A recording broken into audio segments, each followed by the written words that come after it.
Have you given diligent study to the question of whether a divorced person who marries will be living in adultery, which is what a lot of preachers preach these days?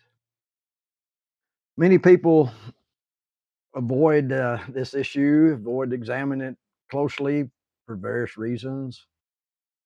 But the answer becomes clear when traditional assumptions are set aside and the Bible's teachings is considered directly.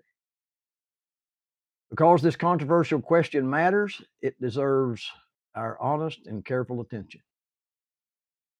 Deuteronomy chapter 24, verses 1 and 2 make it clear that divorce ends a marriage. Scripture also says that God divorced Israel, who was then free to be joined to Christ. This is teaching is found in Jeremiah 3:8 and Romans chapter 7, verse 1 and 4. If Christ could marry Israel after her repentance, and the church, the bride of Christ, is the new Israel, as these passages teach, it is difficult to argue that divorced people today must remain celibate. Jesus did not contradict the law of Moses that allowed the divorced woman to marry, as God later affirmed by adopting that teaching himself in divorcing Israel. Nor can it be said that Jesus was creating new law, since he appealed to Moses' law when he said to those who were questioning him in Mark 10, verse 3, "What did Moses command you?" He was referring to Deuteronomy 24, what had to be done to constitute a divorce, to free the woman. Much of the confusion centers on the Greek word Apoluo, which simply means send away or put away or send, not divorce. In Deuteronomy 24, 1 and 2, Moses describes divorce as a three-part process, and sending away a wife was only one part of that process. On its own, it obviously does not constitute divorce. Just a separation is all it is. Therefore, when Jesus said that a woman who had been put away, sent away, would commit adultery if she married, the issue was not that she was divorced, but that she was not divorced.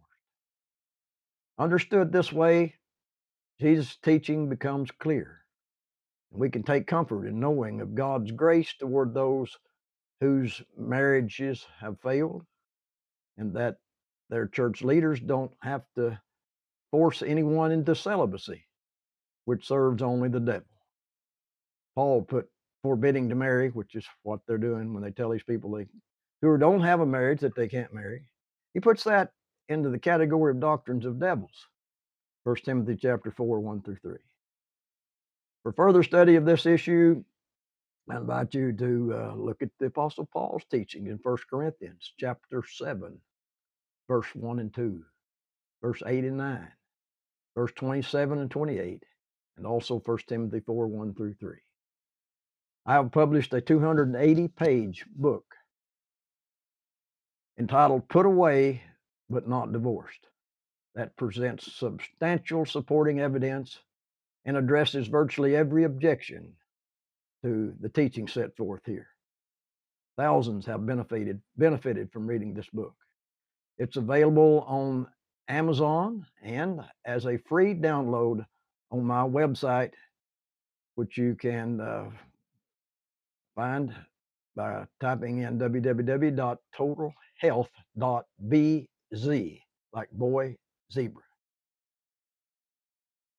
And also, you might look into the comments of this video for further information. Thanks for listening. We hope you profited from this.